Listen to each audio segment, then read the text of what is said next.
სტუდიის სტუმარი გახლავთ საპროტესტო აქციების აქტიური მონაწილე და უკვე შეიძლება ითქვას სამხალხო აქტივისტი კახი მენაბდა. მოგესალმები კახი, მადლობა რომ დღეს ჩვენთან ეთერში ხარ. მოგესალმები მაყურებელს, მადლობა მოწვევისთვის. ასევე მადლობა შენ მოსვლისთვის. უკვე 23 დღე არის საპროტესტო აქციები მიმდინარეობს არა მარტო თბილისში, არამედ მთელი ქვეყნის მასშტაბით, ხო? მაინტერესებს პირადად შენი პოზიცია. რამ განაპირობა ის, რომ ასე აქტიურად ჩაერთე მთელ სამ საპროტესტო მოძრაობაში?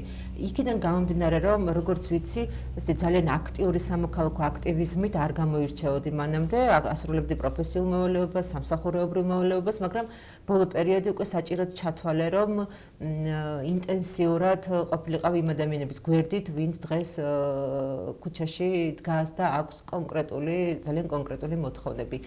რა არის შენი მთავარი мотиваცია, მთავარი მიზეზები და მთავარი ბრაზი შეიძლება ითქვას? მთავარი мотиваცია პირველ რიგში გამოვარ საკუთარი თავიდან, მინდა უკეთესად ცხოვრება. უკეთესად ცხოვრება მინდა ჩვენს ქვეყანაში და არა ვიღაცის ჭრტილი ქვეშ. არ აქვს მნიშვნელობა ის ვინ იქნება, მაგრამ ეხლა ვისაც უნდა ჩვენი დაჭრტილობა, ჭრტილობებით არის პირდაპირ ვთქვა და აი ეგ იყო რომ მე ვხედავდი რომ ყოველდღიურად შრომობდი იმისთვის რომ ეცხოვრა უკეთესად და უცებ მოდის ვიღაცა რომელიც რა ვიცი არ აგვირჩევია პირადად მე და საქართველოს ნახევარზე მეც 60%-ს არ აურჩევია და გეუბნება რომ არა შენი რაღაცა ცხოვრება ყოველდღიურობიდან უნდა შევცვალო რაღაცა გადავეწყოთ ახალ ბაზარზე და ეს ახალი ბაზარი იყო ჩინეთი და რუსეთი რომელიც რა ვიცი ჩემთვის მისაღები არ არის პირადად და დავანებოთ თავი ხო მოკლედ შეიძლება აქ არ შევეხოთ რუსეთს ევროპასთან რაღაცას ანუ უბრალოდ 12 წელი ხო ეს თავრობა უკვე არის ხელისუფლებაში და ვეღარ პასუხობს ქართველი ახალგაზრდები ჩემს მოთხოვნებს ვეღარ პასუხობს უკვე რა და არა მარტო ჩემს მოთხოვნებს ძალიან ბევრი ახალგაზრდის მოთხოვნებს ვერ პასუხობს ძალიან ჩამორჩენილია და ვფიქრობ რომ განახლება სჭირდება და ისედაც ქვეყანას და ანუ ერთი მხრივ მე ვუყურებ რომ ამას დადებითად ვუყურებ მართალია რომ ეხა ეს სემა ტყება და ვიღაცები დაზარალ და მათ შორის შეიძლება მეც ყოფილიყავ იმიტომ რომ იმად გვერდით ვიდექი კარგი ვერ იქნება მაგრამ შეიძლება რომ ამ ეტაპს როდესაც გადავაგვარებთ გვექნება ძალიან დიდი აღმასვლა რა რომელიც ეს რო არ დამდგარიყო ისინი ნელ-ნელა მივყავდით უფსკრულსკე რომ ეს პროტესტი მოქალაქეებს არ ქონდა ერთი ორს ქონდა რომელსაც რა ვიცი დიდი სახე ვერ მიეცა ასე რომ ამ ხრივ ოპტიმისტურად ვარ განწყობილი რომ ქართველი ხალხი არ შეეგუება იმას რომ აი ვიღაცა რა ვიცი შენზე ზემოდან იდგეს და რა ვიცი ფაშასავით იყვნენ რა პირდაპირ ვთქვა რა ჩვენ აღარ გვჭირდება ეგ დრო წავიდა რომ რაღაცა იყო წინახილების უფლებაში იყო ეხლაც რომ რაღაცა მე ვარ და რაღაცა ზემოდან გიყურებენ სინამდვილეში რა არის რა ანუ ისინი უნდა ემსახურებოდნენ ქართულ ხალხს და ეხა პირიქით არის რა ჩვენ უნდა ვემსახუროთ მაგათ ნუ მაგათ ეგრე წარმოვიდგენიათ ყოველ შემთხვევაში რა შენ ფიქრობ ანუ ვერ პასუხობს მოსახლეობის ინტერესებს ქართული კი ბატონო ვერ პასუხობს ეხა ყველა ეს პარტია ეხა ვიმამობ რომ ამ ორმა პარტიამ ზოგადად და ეხა ქართულ მოსნევა ეს გადაყლაპა საერთოდ ეს ახალგაზრდებს აი მაგალითად ჩემ მეგობრებს ვისაც უნდა პოლიტიკაში შემოსვლა არ αρსებობს უნდა არ მიხვიდი ერთ პარტიაში ან ერთ ფლანგზე ან მეორე ფლანგზე და თითქმის არ არსებობს ისეთი პარტია რომელიც პოლარიზებული არის და შენ ინტერესებს გაატარებს აი მე მაწუხებს თუ აი გურიაში რაც ხდება ყველასთვის შემაწუხებელი არის რა ახალგაზრდები მიდის მეც რაღაც გამომიშთა შანსი დავბრუნდი და ყველანაირად ვცდილობ რომ აქ დავრჩე და მთავრობა ყველანაირად ხელს მიშლის ამაში რა რომ იქ სოციუმსაც დავანებოთ ჩემი მეგობრები ჩემი ბიძაშვილები მამიდაშვილები რა ვიცი 50 ახალგაზრდადან ჩემი ასაკის თაობიდან ნათესავი იქნება მეგობარი კლასელით რომ რაღაცა ვისთან ერთადაც გავიზარდი არავინ აქეთ არ არის და ეს დავიჯერო ხარ რაც არ უნდა ქოცების საუნჩეველი იყო ან თუ გინდა ნაცების საუნჩეველი იყო რა მნიშვნელობა აქვს როცა რა ვიცი შოუბელს ბებიას სარჩი არ ყავს შენიანი დედა ენატრებათ მამა ენატრებათ რა ვიცი და-ძმა გვენატრება ესე ერთი რეალობა დაგვიდგა და ეს ზოგადად მანამდეც მოაწუხებდა და ალბათ ვერავინ ვერ იტყვის ერთად რაც არ უნდა ქოცი იყოს რომ შვილი არ მენატრება და არ მინდა რომ ახლოს იყოს და აქ შეეძლოს ცხოვრება მაგრამ არ შეუძლია და ეს რეალობა უნდა შეიცვალოს რა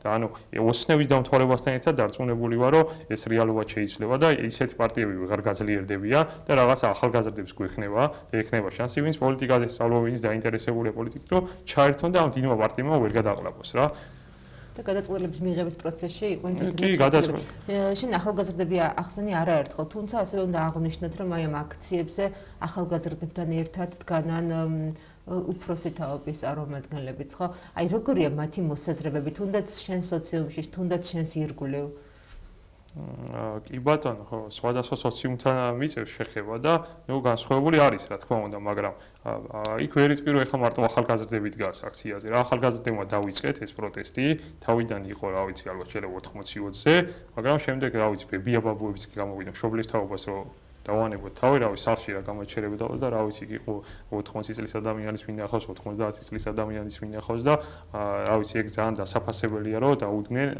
იმ მომავალ თაობას, ვისთვისაც სინამდვილეში ცხოვრება და ეგრე ამბობენ, მარტო რა ვიცი, სადღეგრძელოებად არ დარჩა და გვაჩვენეს გვერდში დგომა და ესე ვთქვათ, ზურგის ქარი კი არა, მეტი იყვნენ ისინი ჩვენთვის, ვინც რა ვიცი, ყოველდღიურად გამოდის და აქციაზე თუნდაც 15 წუთი ჩერდება. კი ბატონო. გამოსავალთან დაკავშირებით მაინტერესებს შენი მოსაზრება იმ მოცემულობაში, როცა ქართული ოცნების წარმომადგენლები ამბობენ, რომ მათი მხრიდან ყველა გადაწყვეტილება არის სწორი, არ შემოდიან დისკუსიაში ახალი არჩევნების დანიშვნასთან დაკავშირებით, არ ჩანს, რომ გათვალისწინებულია დასავლეთის პოზიციები და დამოკიდებულება ქართული ოცნების მიმართ. და მეორეს მხრივ ადამიანები საპროტესტო აქციებზე დგანან ძალიან ინტენსიურად, ხანგრძლივად და არც ამ მხარეს ჩანს, თქვენს მხარეს, რომ ეს პროტესტი შეიძლება რომ შენელდეს ან შეწყდეს. აი ამ ვითარებაში როგორ ფიქრობ, როგორი მომდევნო თვეები, მომდევნო დღეები გველოდება, როგორ ფიქრობ, როგორია შენი პროგნოზი? ეს არის ჩემი ბოლო. კი ბატონო, ჩემი პროგნოზი არის ესეთი, რომ აი აქამდე თუ მოვიდოდით, მეც მეგონა და ბევრი იყო ისე განწყობილი, რომ აი რაღაცა სამ დღეში რულები განსაკუთრებით ქარი ხალხი ვართ ისე, რომ სამ დღეში გვინდა და ყველაფრის დამთავრება. მაგრამ ეხლა რომ შევაფასე სიტუაცია დავზარეთ, ვინც რომ ეს არის უფრო გრძელვადიანი ბრძოლა. არავის არ ეგონა, რომ 23 დღე ეხლა ამდენი ხალხი გამოვიდოდა რუსთაველზე და არა მარტო რუსთაველზე, საქართველოს სხვადასხვა რეგიონებში. მაგრამ გამოვიდა რა. არავის არ ეგონათო რაღაცა ბიზნესი დადგებოდა ესე აქტიურად ერთმანეთის გვერდით, პირადად არჩევნებზე არ აღნიშნავ, მე სხვადასხვა ბიზნესმენებთან მქონია შეხება და რაღაცა ის ჩართული ვარ მაგ სფეროში და ეშინოდათ აზრის დაფიქსირება, მაგრამ ოდესაც ერთად შეიკრიბნენ ერთმანეთს ზურგი მისცეს. აი შედეგი რა არის, ანუ რა ხდება ყველა იძახის, ეგრე მოიგებს ოცნება. ვერ მოიგებს, აი TBC ბანკი და საქართველოს ბანკი თუ ეხა ერთი თვის წინ ვიღაცას რო ეთქვა აქციებისთვის 5 მილიონს გამოყოფთავ ხო არავინ არ დაიჯერებდა, სასაცილოთაც არ ეყოფოდა, მაგრამ მივედით ამ ზომაზე. მაგრამ ეგ არ არის საკმარისი, ეხლა კი მადლობა, მაგრამ ჩვენ ერთად უნდა გავიმარჯვოთ რა. ეხლა ბევრი კრიტიკაც მოყვა TBC და საქართველოს სამსახიელს, ანუ უფრო მეტი ეკუთვნისო და ბევრი ისა ქებაც რა. ანუ მე რაღაცა არ ძალიან ვაქები და არ ძალიან ვადიდებ რა. ანუ პირდაპირ ვთქვათ, ჩვენ გვჭირდება ერთმანეთის გვერდში დგომა. თუ ისინი არ დაგვიდგებენ ეხლა გვერდით, ჩვენ ვართ ის და ის ბიზნესები და ის ადამიანები, რომლებიც დოვლას ხვით, ვიხდით ძალიან დიდ გადასახადებს, ძალიან ბევრი სესხი, ძალიან ბევრი ვალდებულებები. ჩვენ თუ ამას გადავწყვეტ რომ მოდი არ გადავიხადოთ ეს ბანკები ჩამოიშლება და რას იზამს ოცნება დარჩება გზა რომ შემოიყვანოს რუსული და ჩინური ბანკები და всё ანუ TBC და საქართველოს დაიხუროს გულს ასე რომ რაღაცა ერთმანეთი გვჭირდება ჩვენ ვფიქრობ რომ თუნდაც ბიზნესის განცხადებებში გარდა იმისა რომ ისინი ამბობენ რომ დგანან დემოკრატიის მხარეს და გამოხატვის თავისუფლების და თავისუფალი არჩევნების მხარეს ფიქრობ რომ ამაში არის რაციონალური მიზეზებიც თუნდაც ბიზნესებისთვის მომავალი საფრთხეების კონტექსტში. ეხლა პირდაპირ თქვა ეხლა მე IT-პი ვარ და რაღაც ბიზნესი მაქვს სიტყვაზე ბიზნესმენი ხარ და მე IT-პი ვარ და იმიტომ დგავარ მარტო იმის გვერდით რა ქვია ხალხის გვერდით ეგრე არ არის რა. მარტო კაი ტიპობა არ შველის მაგას აი ცუდი ტიპიც რო იყო. ანუ ისინი ხედავენ საფრთხეებს. საფრთხეებს ხედავენ რომ ეს რაღაცა გადაწყობა და ისა ბიზნესი აღარ გაკეთდება რა. იქნება ფულის კეთება, ფული რუსეთშიც კეთდება. მაგრამ ბიზნესი არ კეთდება რუსეთში რა. ანუ ბიზნესის კეთება არის უფრო დიდი რამე და მასშტაბური რაღაცა არის და რაღაცა ისინი მუშაობს ინსტიტუტები და ახლა როცა ეგ არ გექნება ქვეყანაში რაღაცა შეიძლება ახალ რეალობას ვერც მოერგო რა. იმიტომ რომ რა ვიცი არც ერთ რუს ოლიგარქს არ გადააქვს, რა ვიცი, ძალიან იშვიათია მაგის მაგალითი რომ ნახო რომ ევროპაში დაიწყოს ბიზნესი რა. მაინც ირჩებიან კი თავიანთი შვილები, ცოლები რაღაცა კი ევროპაში ცხოვრობენ, სწავლობენ, მაგრამ ხო, იმათი მოთხოვნები სხვაა და იმათი წესჩვეულებები სხვა არის ბიზნესის რა. და მე მგონია რომ ერთად გომით რაღაცა ახალ ეტაპზე გადავალთ, ანუ ეხლა რა ვიცი ეს ბიზნესები დღეს თავდება მგონი რეგისტრაცია, ძალიან ბევრი ბიზნესია, ვინც არ გამოხატავს იმასაც დარწმუნებული ვარ რომ ბოიკოტს გამოუცხადეს ქართული საზოგადოება და მეც პირადად რომ აღარ მოვიხმარ ის პროდუქციას, კი ბატონო რა, იმიტომ რომ ხო მე თუ არ დამიდგა გვერდით, მეც არ დაუდგები გვერდით რა, რაღაცა ერთ ზოლაში ვართ ეხლა და რა ვიცი რა, ძალიან დიდი საფრთხე ჩანს მეორე მხარეს. აი წარმოვიდგინეთ რომ ქართულმა ოცნებამ გაიმარჯვოს და აი ვიღაცამ დაწერა აი შეიძლება მშობელი მერიაში მუშაობს ან რაღაცა სახელმწიფო სამსახურში და შვილი არ ემორჩილება რა, დაწერა სტატუსი და დაიჭირეს მაგის გამო. აი ესეთი რეალობის წინაშე დავდგებით, რომ Facebook-ზე 1000-ს ვეღარ გამოხატავ და რა ვიცი, ძალიან ბევრი ნაცნობი და მეგობარი მხდებოდა იქ, ვისი მშობლებიც მუშაობენ საჯარო სამსახურში და მისი შვილები აქციაზე იდგნენ, მშობლებმაც არ იცოდეს ისე და აი პირდაპირ გეტყვით, რომ აი Instagram-ზე დებდნენ სტორიებს და არა Facebook-ზე, რომ რაღაცა ეს მშობლები იყვნენ რაღაცა შეშინებული, რომ აიმე სამსახურს დავგარდავთ რა, მაგრამ მისი შვილები უფრო დიდ საფრთხეს ხედავენ და აი ამაში ვხედავ პროგრესს, რომ აი მიხარია ყველა ის ადამიანი, ვინც რა ვიცი, თავის მშობლის მიუხედავად რაღაცა იდგას და თავის სიტყვას ამბობს რა. და შესაბამისად ოპტიმისტურად ხარ განწყობილი მთელი ამ პროცესების. კი ბატონო, კი ეს რაღაცა გამოიხატება კერძო სექტორის მხრიდანაც, ხალხის მხრიდანაც, რომ არ ვიღლებით, რაღაცა არის ის რომ ახალ წელს იქ შევხვდეთ ერთად და აი რეგიონებშიც რო გრძელდება რა, აი მაგასთან დაკავშირებით მინდა რომ აი თბილისში ისედაც ძლიერი კერა არის რა და მინდა რომ ის რაღაცა რეგიონალურ საინტერესო რამდენად ფიქრობ რომ ეს დეცენტრალიზაცია აი ამ აქციების რეგიონებში მნიშვნელოვანი ფაქტორია მთელი ამ პროცესის. კი, მნიშვნელოვანია, კი, ორი ფაქტორი არის, მაგრამ მე ყოველ შემთხვევაში მაგას გამოყოფდი. ერთი რომ მთელი საპოლიციო ძალების გადასროლა არ მოხდეს იქ რა ქვია. თავარტერაში. და მეორე ახლა ჩემი სამშობლო პირველ რიგში რაღაცა ის ადრეც მithქონდა, ეხლა ვიტყვი, იწყება ჩემი ოზურგეთიდან რა. ანუ ეს არის ჩემი საქართველო და მე სხვა დანარჩენი რა.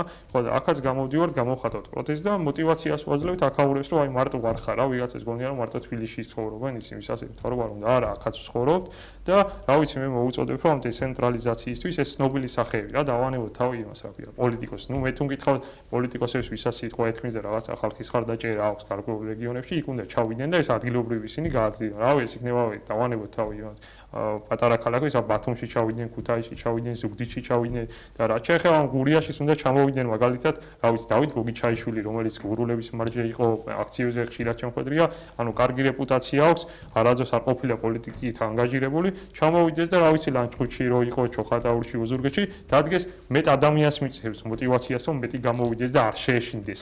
ის რა ქვია საკუთარი აზრის დაფიქსირების და აი ესეთი ადამიანები არიან რა, ვისაც კარგი წარსული აქვს, არაპოლიტიკური წარსული აქვს და რა ვიცი, მოუწოდებ იმ ხალხს, თავის რეგიონებში, თავის სოფლებში, თავის კუთხეებში ჩავიდნენ და იმ ხალხს გვერდით დაუდგნენ და დარწმუნებული ვარ.